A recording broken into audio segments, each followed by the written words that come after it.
Hi, welcome back to Mama and Just Moment Talk Show, another exciting episode in the Couple Goal series. So, today we'll be addressing a topic we refer to as criticizing versus correcting in love. So, apparently, in marriages, we do have some couples that are used to criticizing themselves, probably due to the nature of personality or factors, that has to do with the way they were being raised or brought up or the kind of backgrounds they found themselves in the process of growing up. That could affect their adulthood and also their marriages. Also, on the other hand, we have couples that know how to correct each other in love, because remember, in marriage it's about two people from different family backgrounds and orientation. So you can either learn to tolerate and correct yourselves in love, or choose to criticize.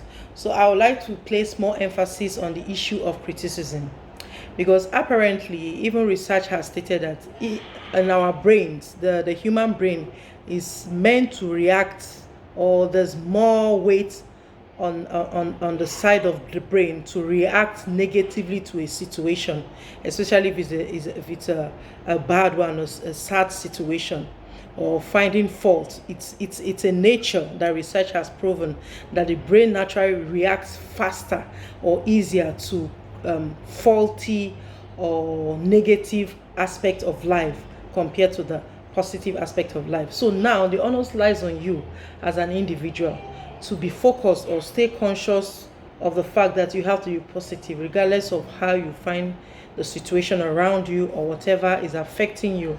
So back to the issue of criticism in marriage. Apparently, sad to say, this is what causes a lot of problems in homes, and that is why we need to address this topic. There are couples that are used to criticizing, belittling, humiliating themselves, and especially if both spouses are involved in this, it's very difficult, because now the children will witness a lot of ugly scenarios in the home. Sad to say, that is why many homes are, there's violence in certain homes, because when they get aggressive or the other one can't take the criticism, it turns physical and so on and so forth.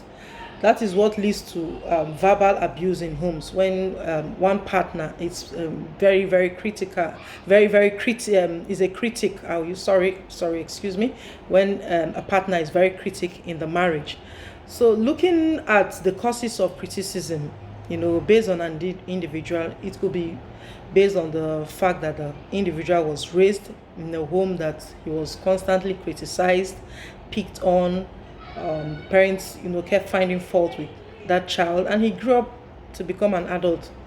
And to him, it's a norm. It became a norm to him, And dealing with such kind of spouses basically is difficult, because at the end of the day, it will lead to the other partner, withdrawing into her shell or his shell, or distancing himself, or even result to substance abuse. There are women that, because of their critical, their critics, or the nature of criticism in them, they drive their husbands very far away at heart. They are married, but they live like neighbors. The man is not excited to come home, because what he gets is yelling, nagging, and all of that. There are ways you can address a situation if you're not happy with what your spouse is doing, and that is where we'll talk about correcting in love. If you've discovered that there's something that your partner is doing that you're not happy with, there's a way you can communicate in love and correct lovingly.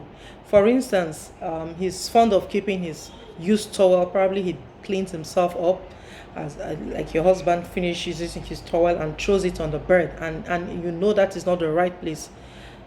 Some people could just address their spouse like, maybe you're lazy, the bed is not where to keep the used towel. Using the word lazy, you're already criticizing. There's a better way to put it. Sweetheart, there's a hamper to put the towel on. Why don't you take the towel to the hamper or to the rack? Just simple as that. There are certain ways you could even correct your spouse in love, and then the spouse will feel so bad and actually want to feel so remorseful about what he or she has done. I would always like to use my husband as an example in this instance, because this is where I tell you I really, really, really commend him, for that. And I'm also learning from him, because I am usually, picky and finding faults here and there, but having a husband that corrects in love, it's also helping me to groom myself and nurture myself, and I give God the glory. Sometimes I thank God for couples that you see that one is heated and the other one is calm. There's a reason why God made it in such a way.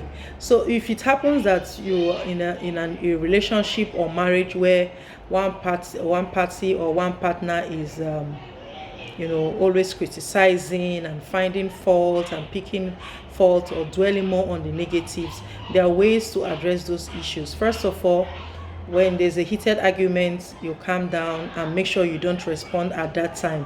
Even the word of God reminds us that a soft answer always dispels wrath. So at that point in time, it's best to be calm, don't respond. Find a suitable time to lay your complaint and let him understand the reason why you didn't respond, probably because you don't want it to get out of hand. Secondly, finding way to make such criticism, turn it out into a humor. Baby, I don't like the way you did this. Come on, honey. Come on, you just find you can make that statement become something to laugh about, or become something to make a little bit of fun with. Even though he's serious, you don't have to be disrespectful, but just to create a more conducive atmosphere for you both. So, and with this being said, it could also help in dealing with a partner. But if it's a partner that is so aggressive with criticisms, then I advise that you should consult with probably a marriage counselor or a pastor, someone to pray with you and help with such kind of situations. So that being said, I would also like to throw more light on the essence of correcting in love. When you correct in love, love covers all. The children and the home will be a peaceful environment. All they will learn is appreciating love. The love in the home will grow, and the children will grow in that manner. In a home where their children are used to seeing the dad yell at the mom, unfortunately it will affect these children. They grow up seeing these things, and more or less they manifest that as well as they grow into adults, because they see it as a norm. So it's very important for husbands, especially if you need to correct your wife, you do it nicely and lovingly in the room where the children do not see. Settle your scores. You don't correct her in the public. You don't humiliate her in the public. You don't let people know all the weaknesses or flaws she has, because remember, both of you are one. So whatever you do, however you bring her down or paint her down, will also affect you. And likewise the wife. If you notice that there are these tendencies in your husband to criticize and judge you, you don't go sharing out with the world. You pray for him. Only God that can make a difference in his life. And you, as an example, there are ways that you should address the issue maturely, and then with that, he will gradually change. I myself, I began to learn from my husband, probably because I saw that was the best way to handle situations. You don't have to get defensive when you're corrected. You take the correction, thank the person, thank your spouse, and learn from it, so that such things will not come up again.